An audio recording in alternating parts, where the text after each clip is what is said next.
नमस्कार, times now नव भारत के मॉर्निंग बुलेटिन न्यूज उदय में आप सभी का स्वागत है। मैं हूं आपके साथ हिमांशु दीक्षित और बुलेटिन में आप देखेंगे देश दुनिया की तमाम बड़ी खबरें, वो खबरें जो आज दिन भर का एजेंडा तय करेंगी, वो खबरें जो आपके लिए जरूरी होंगी। लेकिन सबसे पहले देखिए 5 मिनट में 25 बड़ी खबरें। संसद के दोनों सदनों से कृषि कानूनों की वापसी के बिल ध्वनिमत से पास हो गए हैं। विपक्ष ने इन बिलों को बिना चर्चा के जल्दबाजी में पास कराने पर सवाल उठाए हैं। राहुल गांधी ने कहा है कि चर्चा का अधिकार छीनने वाली सरकार डरपोक है। राज्यसभा के पिछले सत्र में हंगामा करने वाले 12 सांसदों को पूरे शीतकालीन सत्र के लिए निलंबित कर दिया गया है। विपक्ष जहां इसे एक तरफा कार्रवाई बता रहा है और आगे की रणनीति बना रहा है, वहीं सरकार के सूत्रों का कहना है कि अगर सांसद माफी मांगे तो निलंबन रद्द किया जा सकता है। पंजाब के किसान संगठनों ने कहा है कि सरकार एमएसपी देने की गारंटी का कानून बनाने पर आज अपना रुख साफ करे, नहीं तो किसान 1 दिसंबर को बैठक कर आगे की रणनीति बनाएंगे। किसानों की मांग है कि सरकार फसलों के लिए न्यूनतम समर्थन मूल्य की गारंटी देने का कानून लाए। पीएम मोदी अगले साल पहले विदेशी दौरे पर यूएई जा सकते हैं। ये दौरा जनवरी में हो सकता है, लेकिन अभी ये फाइनल नहीं है। कोरोना के हालात को देखते हुए इस पर आखिरी फैसला लिया जाएगा। इस दौरे में पीएम दुबई एक्सपो के इंडिया पैवेलियन भी जाएंगे। न्यूजीलैंड और भारत के बीच पहला टेस्ट ड्रॉ हो गया है। कानपुर में हुए इस मैच में लग रहा था कि भारत जीत जाएगा, लेकिन सचिन रविंद्र क्रीज पर डटे रहे और भारत आखिरी विकेट नहीं ले पाया। सचिन ने एजाज पटेल के साथ 52 गेंदों में 14 रनों की साझेदारी की। समाजवादी पार्टी आज यूपी में हाथरस की बेटी स्मृति दिवस मनाएगी। इसी साल 30 सितंबर को पुलिस ने जबरन आधी रात में रेप पीड़िता की शव का अंतिम संस्कार करा दिया था। समाजवादी पार्टी के अध्यक्ष अखिलेश यादव ने अपील की है कि हर महीने की 30 तारीख को हाथरस की बेटी स्मृति दिवस मनाएंगे, ताकि बीजेपी का महिला और दलित विरोधी चेहरा उजागर हो। दिल्ली में बीजेपी की झुग्गी सम्मान यात्रा के दौरान बीजेपी अध्यक्ष जेपी नड्डा ने दिल्ली के मुख्यमंत्री अरविंद केजरीवाल पर निशाना साधा है। उन्होंने कहा कि केजरीवाल सरकार ने आयुष्मान भारत योजना को दिल्ली में नहीं लागू किया, इससे गरीब तबके को मदद मिल सकती थी। जब काम नहीं होता तो दिल्ली सरकार कहती है कि केंद्र सरकार ने नहीं किया और केंद्र के काम का श्रेय खुद लेती है। उत्तराखंड की धामी सरकार आज देवस्थानम बोर्ड को वापस लेने का ऐलान कर सकती है। इससे पहले राज्य सरकार ने तीर्थ पुरोहितों को भरोसा दिया था कि वो देवस्थानम बोर्ड पर 30 नवंबर यानी आज तक कोई निर्णय ले लेगी। उत्तराखंड में जल्द ही चुनाव होने हैं और ऐसे में बीजेपी तीर्थ पुरोहितों को नाराज नहीं करना चाहेगी। ममता बनर्जी आज से 3 दिन के मुंबई दौरे पर हैं। इस दौरान वो महाराष्ट्र के मुख्यमंत्री उद्धव ठाकरे और एनसीपी सुप्रीमो शरद पवार से मुलाकात करेंगी। ममता बनर्जी 1 दिसंबर को उद्योगपतियों से मिलकर उन्हें बंगाल में ग्लोबल बिजनेस समिट के लिए न्योता भी देंगी। ये समिट अगले साल अप्रैल में होने वाली है। तृणमूल कांग्रेस 2024 के आम चुनाव में ममता बनर्जी को विपक्ष के सबसे बड़े चेहरे के तौर पर पेश करने की दिशा में बढ़ रही है। सूत्रों के मुताबिक पार्टी की अगली वर्किंग कमेटी की मीटिंग दिल्ली में होगी। तृणमूल की वर्किंग कमेटी के सदस्यों की संख्या भी बढ़ाई जाएगी, क्योंकि पार्टी असम, त्रिपुरा, मेघालय और गोवा में पार्टी का नेटवर्क विस्तार कर रही है। बिहार के नवादा जिले में बच्चे के साथ क्रूरता का एक दिल दहला देने वाला वीडियो सामने आया है। चोरी के आरोप में एक दुकानदार ने बच्चे को उल्टा लटका कर पीटा। बच्चे पर 5 रुपए की बिस्किट का पैकेट चुराने का आरोप था। पुलिस के पहुंचते ही आरोपी विपिन सिंह और उसका परिवार फरार हो गया है। असम के जोराहट जिले में भीड़ ने ऑल असम स्टूडेंट यूनियन के एक नेता को पीट कर जान से मार डाला, जबकि एक स्थानीय टीवी पत्रकार समेत 2 लोग बुरी तरह से घायल हो गए हैं। बताया जा रहा है कि घटनास्थल के नजदीक एक एक्सीडेंट हुआ था और लोगों को लगा कि इन्हीं लोगों ने एक्सीडेंट किया है। राजस्थान के अलवर में इंसान का एक कटा हुआ हाथ मिलने से हड़कंप मच गया। कुत्ते उस हाथ को नोच रहे थे। कटा हुआ हाथ जिस जगह मिला है, राजस्थान के मंत्री टीकाराम जूली के घर के ठीक सामने है। अब पुलिस शव की तलाश में जुटी है। मुंबई क्राइम ब्रांच ने मर्डर केस में गैंगस्टर अमित भोगले को गिरफ्तार किया है। भोगले पर 3 मर्डर समेत 11 केस दर्ज है। कुमार पिल्लई गैंग के सदस्य भोगले के पास से पुलिस के 2 पिस्टल और कई हथियार मिले हैं। हैदराबाद में डायरेक्टरेट ऑफ रेवेन्यू इंटेलिजेंस ने एक शख्स को गिरफ्तार किया है। उसके पास से 2 1-1 किलो और 200 ग्राम के गोल्ड बार मिले हैं। पकड़ा गया शख्स फ्लाइट में कैटरिंग का काम करता है और मिडिल ईस्ट के देशों से अवैध तरीके से सोने की तस्करी में शामिल है। WHO ने कहा है कि कोरोना के नए वेरिएंट के चलते भारत समेत दूसरे दक्षिण एशियाई देशों को चौकन्ना रहने की जरूरत है। WHO ने यह भी कहा है कि ये देश अपनी निगरानी बढ़ाए, कोविड प्रोटोकॉल को सख्ती से लागू कराए और वैक्सीन कवरेज को तेजी से बढ़ाए। कर्नाटक में साउथ अफ्रीका से आए 2 लोग हाल ही में कोरोना पॉजिटिव पाए गए हैं। कर्नाटक के स्वास्थ्य मंत्री ने कहा है कि इनमें से एक में मिला वायरस डेल्टा वायरस से अलग है। सैंपल को जीनोम टेस्टिंग के लिए भेजा गया है। अब सेंटर के लैब में जांच से ही पता चलेगा कि ये नया वेरिएंट ओमाइक्रोन है या नहीं। यूपी देश में 16 करोड़ से ज्यादा कोरोना के टीके लगाने वाला पहला राज्य बन गया है। सीएम योगी ने ट्वीट कर इसकी जानकारी दी है और उन लोगों से टीका लगाने की अपील की है जिन्होंने अब तक दोनों डोज नहीं ली है। कोरोना के नए वेरिएंट के खतरे के बीच यूके ने नागरिकों को बूस्टर डोज लगवाने को कहा है। ये बूस्टर डोज 18 साल से 39 साल के लोगों को लगेगी। इसके अलावा 12 से 15 साल के बच्चों को जल्द से जल्द दूसरी डोज लेने के लिए भी कहा गया है। स्पेन में कोरोना के ओमाइक्रोन वेरिएंट का पहला मरीज मिला है। फिलहाल अस्पताल में ये मरीज भर्ती है। हाल ही में ये मरीज दक्षिण अफ्रीका से स्पेन आया था। अस्पताल प्रबंधन ने बताया है कि 51 साल के इस मरीज का हालत बिल्कुल ठीक है। भारतीय मूल के पराग अग्रवाल ट्विटर के नए सीईओ बन गए हैं। जैक डॉर्सी ने सीईओ पद से इस्तीफा देने के बाद पराग को ये जिम्मेदारी सौंपी है। पराग अग्रवाल 2017 में ट्विटर के चीफ टेक्नोलॉजी ऑफिसर बने थे। पराग आईआईटी बॉम्बे से ग्रेजुएट हैं। पाकिस्तान के सिंध सूबे में गुरु ग्रंथ साहिब की बेअदबी का मामला सामने आया है। गुरुद्वारे में घुसे कुछ लोगों ने पवित्र ग्रंथ के पन्ने फाड़कर फेंक दिए और दान पेटी से 1.5 लाख रुपए लूट कर ले गए। सिख समुदाय ने इस घटना की निंदा की है। चीन के राष्ट्रपति शी जिनपिंग ने अपनी सेना से कहा है कि वो भविष्य की जंगों को जीतने के लिए नई भर्तियों पर जोर दे। जिनपिंग का यह बयान ऐसे समय में आया है जब रिपोर्ट्स आ रही हैं कि पीएलए फ्रंटलाइन पोजीशन के लिए 3 लाख जवानों की भर्ती करने वाला है।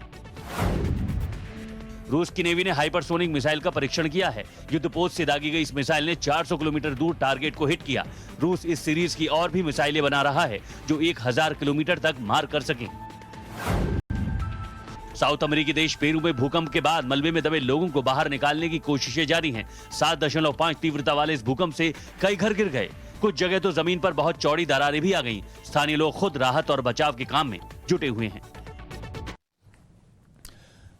राज्यसभा से 12 सांसदों के निलंबन की विपक्ष ने कड़ी निंदा की है और आज आगे की रणनीति के लिए विपक्ष ने बैठक बुलाई है। राज्यसभा में विपक्ष के नेता मल्लिकार्जुन खड़गे के संसद कार्यालय में सुबह 10 बजे विपक्षी पार्टियों की बैठक होने जा रही है, जिसमें राज्यसभा और लोकसभा के सांसद शामिल होंगे। बैठक में राहुल गांधी भी शामिल होंगे, लेकिन टीएमसी बैठक में शामिल नहीं होगी। बैठक में निलंबित 12 सांसदों पर आगे की रणनीति बनाई जाएगी। उधर सरकारी सूत्रों से खबर है कि अगर निलंबित सांसद अपने बर्ताव के लिए माफी मांगे तो सरकार निलंबन वापस ले सकती है। तो 12 सांसदों का निलंबन हुआ है और इसी चलते विपक्षी सांसदों की बैठक हुई है, जिसमें आगे की रणनीति पर चर्चा की जाएगी। और ये भी कहा जा रहा है कि अगर ये जो 12 निलंबित सांसद हैं, अगर ये माफी मांगते हैं तो फिर इनका जो निलंबन है वो वापस लिया जा सकता है। फिलहाल रणनीति बनाई जा रही है कि आगे किस तरह से इस पर काम करना है। ये देखिए, वो 12 जो राज्यसभा सांसद निलंबित हुए हैं, फूलो देवी नेताम छत्तीसगढ़ की तरफ से आती हैं। ये हैं छाया वर्मा कांग्रेस से, ये भी छत्तीसगढ़ से आती हैं। और ये वो सांसद हैं जिनको निलंबित किया गया है हंगामे की वजह से। आर बोरा, इनका भी निलंबन हुआ है।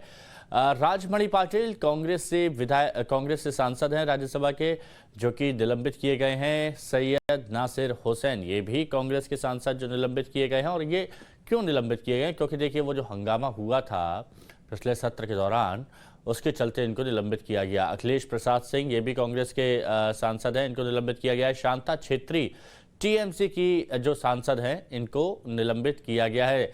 डोला सेन, ये भी टीएमसी की सांसद हैं, निलंबन हुआ है इनका। प्रियंका चतुर्वेदी शिवसेना से निलंबित हुई हैं। ये 12 वो राज्यसभा सांसद जिन्होंने हंगामा किया था, अमर्यादित व्यवहार था, जिसकी वजह से इनको निलंबित किया गया। पश्चिम बंगाल की मुख्यमंत्री ममता बनर्जी आज से 3 दिन के मुंबई दौरे पर जा रही है और ममता बनर्जी अपने मुंबई दौरे पर महाराष्ट्र के मुख्यमंत्री उद्धव ठाकरे समेत एनसीपी सुप्रीमो शरद पवार से मुलाकात करेंगे। और इसके साथ ही ममता बनर्जी यहां कारोबारियों से मुलाकात कर उन्हें बंगाल में होने जा रही ग्लोबल बिजनेस समिट में इनवाइट करेंगी। दरअसल तृणमूल कांग्रेस 2024 के आम चुनाव में ममता बनर्जी को विपक्ष के सबसे बड़े चेहरे के तौर पर पेश करने की दिशा में बढ़ रही है। और आपको याद होगा, इसी की चलते बैठकें हुई थी दिल्ली में भी। जब आती हैं ममता बनर्जी तो बड़े बड़े नेताओं से मिलती हैं, सोनिया गांधी से उनकी मुलाकात होती है। और ऐसे ही कोशिश यहाँ की जा रही है टीएमसी की तरफ से कि आने वाले आम चुनावों में एक बड़ा चेहरा अगर मोदी के विरोध में या फिर मोदी के सामने किसी को खड़ा किया जाए तो वो ममता बनर्जी हो। ये टीएमसी की कोशिश है। ये देखिए, मिशन 2024 पर ममता काफी एक्टिव नजर आ रही है। सोनिया गांधी से मुलाकात फिलहाल अभी नहीं हुई।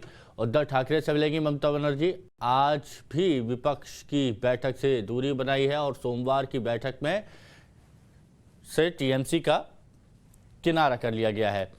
तो कोशिश यहां पर यही की जा रही है कि मिशन 2024 पर अभी फोकस करना है, अभी मिशन 2024 पर डटे रहना है।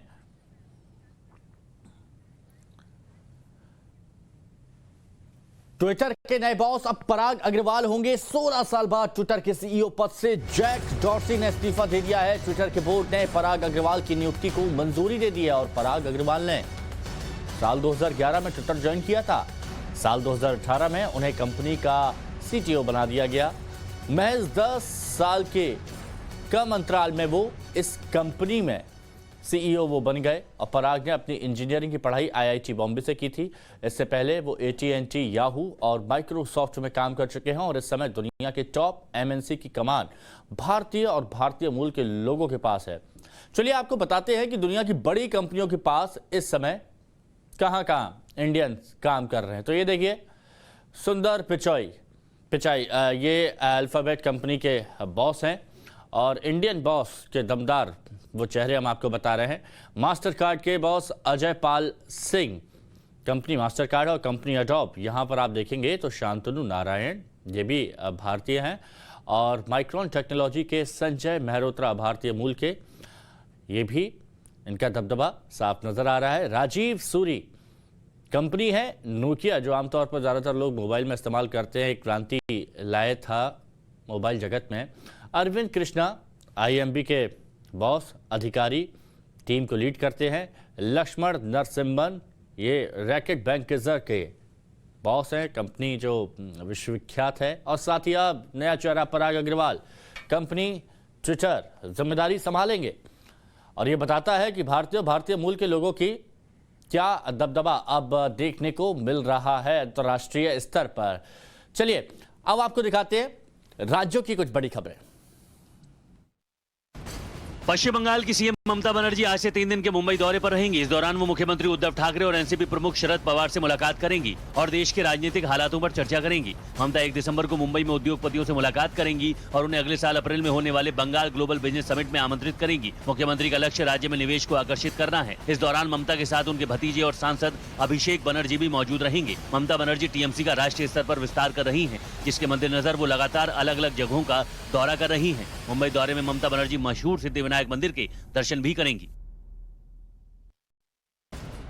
यूपी में राजनीति चरम पर है। सत्ता और विपक्ष हर वो कोशिश कर रहा है जिससे ज्यादा से ज्यादा वोटरों को अपने पाले में लाया जा सके। समाजवादी पार्टी आज हाथरस की बेटी स्मृति दिवस मनाकर यूपी की योगी सरकार को घेरने जा रही है। हाथरस के चंदपा थाने में पिछले दिनों एक युवती से सामूहिक दुष्कर्म और मौत के बहुचर्चित मामले की याद में अलीगढ़ में हाथरस की बेटी स्मृति दिवस मना रही है। समाजवादी पार्टी का आरोप है कि यूपी की योगी सरकार प्रदेश में महिलाओं के प्रति बढ़ते अपराधों को रोकने में नाकाम रही है और उन्हें सत्ता में रहने का नैतिक अधिकार नहीं है। स्मृति दिवस कार्यक्रम में एसपी के सांसद, विधायक, जिला पंचायत अध्यक्ष, सभी निकायों के चेयरमैन, जिला पंचायत सदस्य, पार्षद, सभासद, ग्राम प्रधान, बीडीसी पंचायत सदस्य शिरकत करेंगे। जेल में बंद महाराष्ट्र के पूर्व गृह मंत्री अनिल देशमुख भ्रष्टाचार के आरोपों की जांच कर रहे एक सदस्यीय आयोग के सामने आज पेश होंगे। मुंबई के पूर्व पुलिस कमिश्नर परमबीर सिंह ने देशमुख पर जो वसूली के आरोप लगाए थे, उसकी जांच के लिए इसी साल मार्च में न्यायमूर्ति KU चांदीवाल आयोग का गठन किया गया था। इससे पहले सोमवार को परमबीर सिंह भी जांच आयोग के सामने पेश हुए और उन्होंने अपनी दलीलें रखी। परमबीर सिंह की अर्जी पर संज्ञान लेते हुए न्यायमूर्ति KU चांदीवाल आयोग ने मुंबई के पूर्व पुलिस आयुक्त के खिलाफ पहले जारी जमानती वारंट को रद्द कर दिया है। आयोग ने उनसे मुख्यमंत्री राहत कोष में 15,000 रुपए जमा कराने का भी निर्देश दिया है।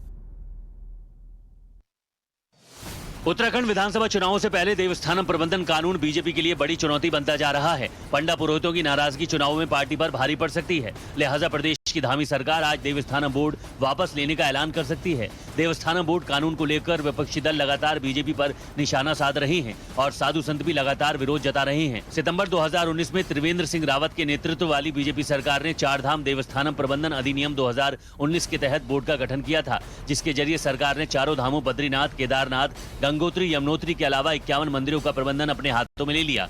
सरकार का बोर्ड बनाने के पीछे तर्क था कि लगातार बढ़ रही यात्रियों की संख्या और इस क्षेत्र को पर्यटन और तीर्थाटन के नजरिए से मजबूत करने के लिए सरकार का मंदिरों का प्रबंधन करना जरूरी है। इससे मंदिरों के रखरखाव और यात्रा के प्रबंधन का काम बेहतर तरीके से हो सकेगा। लेकिन पुरोहितों और उनसे जुड़े लोगों का कहना है कि सरकार इस वोट की आड़ में उनके हकों को खत्म करना चाह रही है। वाराणसी में शाही नाली की सफाई के दौरान सुरक्षा व्यवस्था की पोल खुल गई। बीच शहर में लहुरा बीरा चौराहे पर एक मजदूर मेन होल में फंस गया, जिसे बाहर निकालने की मशक्कत जारी है। पहले स्थानीय स्तर पर मजदूर को निकालने की कोशिश की गई, लेकिन जब सफलता नहीं मिली तो एनडीआरएफ ने मोर्चा संभाला। एनडीआरएफ के गोताखोर ने बताया कि नवाब का पैर बोरी और लोहे की प्लेट के बीच फंसा है। सीवर का बहाव इतना ज्यादा है कि उसको निकालने में दिक्कत आ रही है। सीवर में फंसा मजदूर पश्चिम बंगाल का बताया जा रहा है। कोरोना के नए वेरिएंट की एंट्री से पहले ही देश अलर्ट पर है और केंद्र से लेकर राज्य सरकारों तक सब अपने अपने स्तर पर नए खतरे से निपटने की कोशिशों में जुट गई। और इस बीच कर्नाटक में सामने आए डेल्टा से अलग वेरिएंट के सैंपल ने लोगों को डरा दिया है। हालांकि अब तक देश में ओमाइक्रॉन वेरिएंट के होने की पुष्टि नहीं हुई है, लेकिन WHO ने भी भारत को आगाह कर दिया है।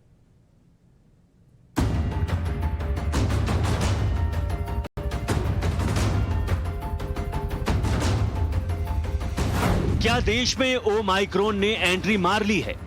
क्या कोरोना का नया वेरिएंट कर्नाटक पहुंच चुका है? कर्नाटक में वायरस का मिस्ट्री वेरिएंट क्या है? दुनिया के कई देशों के साथ भारत को भी कोरोना के नए वेरिएंट ओमाइक्रॉन ने डरा दिया है। हालांकि अब तक देश में नए वेरिएंट का कोई केस सामने नहीं आया है, लेकिन इसकी आशंका लगातार बनी हुई है, क्योंकि साउथ अफ्रीका से हाल ही में बेंगलुरु पहुंचे 2 लोगों में से एक का सैंपल डेल्टा वेरिएंट से अलग पाया गया है। हालांकि ये ओमाइक्रॉन वेरिएंट है, इसकी अब तक पुष्टि नहीं हुई है। अब सबकी निगाहें लैब रिपोर्ट पर टिकी हैं, जिसके सामने आने के बाद इस मिस्ट्री वेरिएंट की हकीकत का पता चलेगा। कर्नाटक के स्वास्थ्य मंत्री ने कहा है कि एक की हालत ठीक है और जो दूसरा है वो डेल्टा वेरिएंट से कुछ अलग स्वरूप का है। हमने केंद्र की लैब में उसके सैंपल भेज दिए हैं। हम फाइनल रिपोर्ट का इंतजार कर रहे हैं। उधर मध्य प्रदेश में भी बोत्सवाना से पहुंची एक महिला का पता चलने से दहशत फैल गई है। ये महिला 18 नवंबर को एयर इंडिया से जबलपुर पहुंची थी। महिला की तलाश में होटलों में छापेमारी चल रही है। प्रशासन ने एयर इंडिया से महिला के बारे में संपर्क किया है। अब एयर इंडिया मामले की आधिकारिक जानकारी साझा करेगी। प्रशासन ने जानकारी के लिए हेल्पलाइन नंबर भी जारी किए हैं। नए वेरिएंट के मद्देनजर केंद्र सरकार के साथ राज्य सरकारें भी अलर्ट मोड पर हैं। दिल्ली के मुख्यमंत्री अरविंद केजरीवाल तीसरी लहर और अस्पताल की तैयारियों को लेकर दिल्ली सचिवालय में बैठक कर रहे हैं। बैठक में मेडिकल सुविधाओं और बेड बढ़ाने की समीक्षा हो रही है। दिल्ली के साथ बाकी राज्यों की सरकारें भी नए खतरे से निपटने की तैयारियों में जुट गई हैं। गए 3-4 दिनों में ओमाइक्रॉन से लेके हमारी लगातार चर्चा शुरू है। आप देख रहे हो कि कल भी सीएम साहब ने एक मीटिंग ली, जिसमें सारे महाराष्ट्र के अधिकारी थे, सीएस साहब से लेके हर एक म्युनिसिपल कमिश्नर और सीईओ। महत्वपूर्ण चीज यही है कि हम सब लोग, जो जनता है, सिटीजन्स है, जब अभी खुल गया है नॉर्मल लाइफ जिसे हम कहते हैं वैसे ही अपना रहे, तब मास्क पहनना जरूरी है और डबल वैक्सीनेटेड होना जरूरी है। विशेषज्ञों की माने तो कोरोना का नया वेरिएंट डेल्टा से 6 गुना ज्यादा खतरनाक है। पहली जरूरत ये है कि कोविड एप्रोप्रिएट बिहेवियर का पालन किया जाए। इसकी जो इन्फेक्टिविटी है वो डेल्टा वेरिएंट से बहुत ज्यादा है, मोर देन 6 टाइम्स। तो इसीलिए कह रहे हैं कि बहुत जल्दी फैलने का इसका चांसेस है। और ये जो कहा जा रहा है, कुछ कंट्रीज जो नेम किए जा रहे हैं कि उनमें ये डिटेक्ट हुआ, लेकिन हो सकता है बहुत सारे और कंट्रीज में ये अभी ग्लोबली भी फैल गया हो। और जैसे जैसे डिटेक्शन होगी, रिपोर्टिंग होगी, वैसे वैसे पता चलेगा कि कहाँ कहाँ पर ये वेरिएंट पहुंच चुका है। केंद्र सरकार ने भी नए वेरिएंट को लेकर ट्रैवल एडवाइजरी जारी की है। देश में नए वेरिएंट की आशंका का डर है तो दुनिया के कई देशों में नया वेरिएंट अपनी जड़ें जमाता जा रहा है। विश्व स्वास्थ्य संगठन यानी WHO ने भारत समेत साउथ एशियाई देशों को सतर्क रहने के लिए आगाह किया है। अमेरिकी प्रेसिडेंट जो बाइडेन ने कहा है कि आज नहीं तो कल अमेरिका में भी नया वेरिएंट एंट्री मारेगा। इसलिए उन्होंने लोगों से मास्क पहनने और कोविड प्रोटोकॉल फॉलो करने की अपील की है। The very day the World Health Organization identified the new variant, I took immediate steps to restrict travel from countries in southern Africa. But while we have that travel restrictions can slow the speed of Omicron, it cannot prevent it. But here's what it does. It gives us time. It gives us time to take more actions, to move quicker, to make sure people understand you have to get your vaccine. इस बीच Scotland में Omicron variant के 6 case दर्ज किए गए हैं। Spain में भी variant का 1 केस सामने आया है। स्वीडन में भी ओमाइक्रॉन का 1 केस रिकॉर्ड हुआ है। एहतियात के तौर पर कई देशों ने कदम उठाने शुरू कर दिए हैं। पोलैंड ने भी 7 अफ्रीकी देशों से फ्लाइट ऑपरेशन बंद कर दिए हैं। जापान ने विदेशी यात्रियों की एंट्री बैन कर दी है। यूके में सभी वयस्कों को बूस्टर डोज देने की तैयारी की जा रही है। कोरोना का ये नया वेरिएंट दुनिया के लिए कितना बड़ा खतरा है, अब तक इस पर साफ साफ कुछ भी कह पाना मुश्किल है। क्या ये वेरिएंट देश में तीसरी लहर का कारक बनेगा, इसकी आशंका बनी हुई है। ऐसे में जरूरी है कि सावधान रहें, सुरक्षित रहें और कोविड एप्रोप्रिएट बिहेवियर का पालन करें। दिल्ली से हर्षा चंदमानी के साथ bureau report, times now Navbharat. और यहां पर वक्त चला एक छोटे से ब्रेक का, जल्द लौटेंगे, कहीं मत जाइएगा।